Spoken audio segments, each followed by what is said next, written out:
So what's going on guys, Kate is here and welcome back to a brand new video. For today I will show you the best Sharpshooter PVE build in Lost Ark. So in this guide I will show you what abilities and awakening skill you want to get. Then I will explain what are the best engravings and cards to use for endgame content. And then lastly I will show you the best gameplay and even which stats you need to allocate for PvE, so you would be able to get the best results and highest damage possible and much more. So no matter how low or high level or gear score your character is, you can easily use this build and follow the step-by-step guide. So if this sounds interesting to you, then let's get right into it.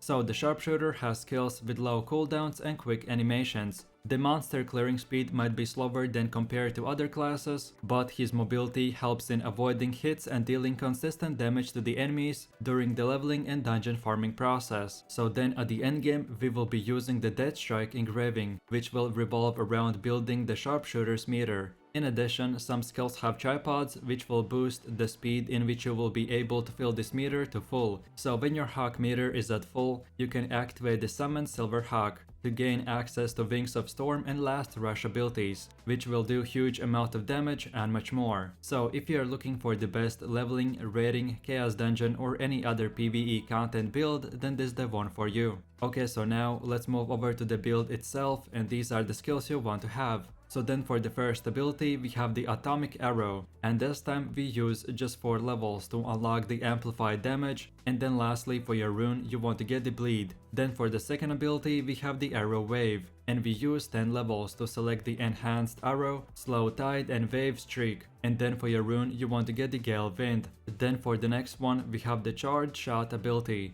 and we use 10 more levels to select the Quick Preparation, Double Shot and Fast Fire. And then lastly for your rune you want to get the Focus. Then for the fourth ability we have the Sharpshooter, and we use 10 levels to select the Vital Points Shock, Weak Point Detection and Focus Shot. And then lastly for your rune you want to get the Focus. Then for the next one we have the Deadly Slash skill, and this time we use just 4 levels to unlock the Silver Master. And then lastly for your rune you want to get the Wealth. So then for one of the last abilities we have the Moving Slash, and we use 4 more levels to select the Excellent Mobility. And then for your rune you want to get the Rage. Then for the 7th ability we have the Blade Storm, and we use 10 levels to unlock the Silver Master, Lightning Blade and Blade Dance. And then for your rune you want to get the Wealth. And then for the last and final ability we have the Snipe, and we use our last 10 levels to select the Quick Preparation, Weak Point Detection and Easy Prey. And then lastly for your rune you want to get the Gale Wind. Then as well after level 50 for your Awakening skill you want to get the Golden Eye.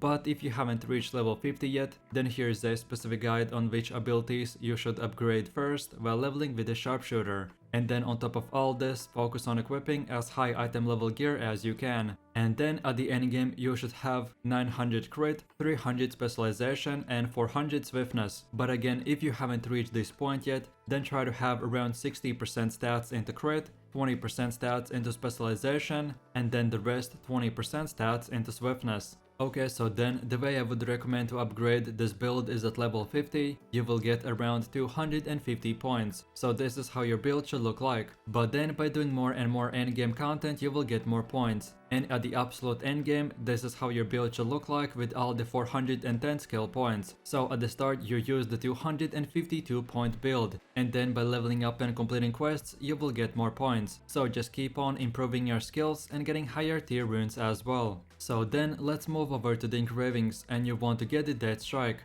This engraving will apply a big 40% increased damage debuff on the enemy for the next 8 seconds. Then for the second one we have the Hitmaster engraving, and this will synergize very well with Sharpshooter since the majority of your skills do not have a back attack or head attack modifiers. Then the next one is called the Keen Blunt Weapon, and this engraving complements really good with the high crit rate tripods. Then for the fourth engraving you want to get the Loyal Companion. This will give you plus 8% movement speed and 14% increased damage debuff while the Silver Hawk is summoned. The 30% meter recovery helps you spam the Last Rush more often, and we are using this engraving because at the real endgame, which is the tier 3, both engravings called Death Strike and Loyal Companion are used together for the highest damage possible. Then the next one is called the Grudge, and this is more advanced engraving that is recommended for tier 3 content, just like the previous one. This grudge is the most efficient engraving against mobs and you will get your damage increased, but in return you will take 20% more damage. So when you get to the very endgame content, which is called the tier 3, then get this engraving, and before using it, get it to at least level 2, because at level 1 this engraving is not that efficient.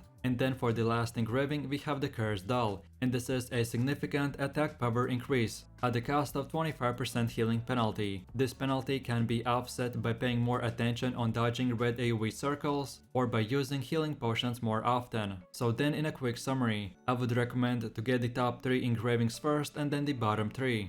And then last but not the least, let's move over to your cards. And you want to get the Armin, Syria, Solus, King Tyrane, Carmen and Delane Armin. In general, these cards are an endgame system for maximizing your character, so you don't have to get them right away, but these specific cards will optimize your damage output in PvE even more. I did bunch of testing for this build and this was the best and most optimized card set. Okay, so then moving over to the gameplay, and if you have played this class while leveling, you will be very familiar with the skills, so I will just try to give you a short description. So then for the first 2 abilities we have the Snipe and Arrow Wave, and these are your main 2 biggest damage skills. Then the next ability, called the Atomic Arrow, is a simple skill that will apply a debuff to your enemies, so try to use it as much as you can. Then for the next 2 abilities we have the Charge Shot and Sharpshooter, and these are your main stagger skills that will do damage and at the same time stun your enemies. Then for the next pair of skills we have the Blade of Storm and Moving Slash, and these abilities deal damage close to medium range, and at the same time you will increase your meter to fill up a lot faster. And then as well, the same Moving Slash can be used for mobility, as it will make your character dash forwards for 8 meters. And then moving over to the last and final ability, which is called the Deadly Slash, and this is your one and only counter skill that you will be able to use on endgame bosses to counter their skills, and at the same time you will inflict pretty nice amount of damage. And then lastly, our Awakening skill is called the Golden Eye, and this ability will summon 4 golden hawks that will fly around your character, creating a whirlwind that will do a lot of damage and throw your enemies in the air. I usually use the skill on endgame bosses or when I need more damage, as this ability grants you fast animations and high damage. Okay, so then let's take a closer look at your best skill rotation, and I will give you 2 options. The first one will be around focusing on your Hawk meter, and the second option will be a normal damage rotation. So then first of all, for the highest damage rotation, at the beginning we want to use the Moving Slash, then the Blade Storm, and then finish it off with the Deadly Slash. Then at this point your meter should be at full, so use the Atomic Arrow to debuff the enemy, and then activate your Hawk meter by using the Silver Hawk, then the Wings of Storm, and then finish it off with the Last Rush. Then for the second rotation we use our Snipe ability, then the Charge Shot, then the Arrow Wave, and then we finish it off with the Sharpshooter. So what I usually do is I combine both of these rotations in one big rotation, and this will give us super high damage. But if any of your skills are on cooldown or you don't have time for a full rotation, then you feel free to use the first or the second rotation depending on what type of mobs you're fighting and how much damage you want to be doing. So then in a quick summary, with this one big rotation which is split into 2 parts, in the first one we used our 3 simple damage skills that will do damage and give you the highest meter gain. Then we use our ability called Atomic Arrow, which will debuff the enemy. Then when our meter is at full, we get to use 3 special skills that will give us very high damage, and then the last third skill, which is called the Last Rush, will activate our Death Strike engraving, which will debuff the enemy for the next 8 seconds, and this will give us plus 40% increased damage. So then the second part comes in play, where we use our huge damage kills while at the same time refilling the next meter, and that's about it. So now in my last and final conclusions for this build. As we're using the Death Strike engraving, by activating the Last Rush ability, we will get a plus 40 increased damage for 8 seconds. So when you activate the Last Rush, remember to use your biggest damage skills to deal bunch of damage. Then remember that this Sharpshooter build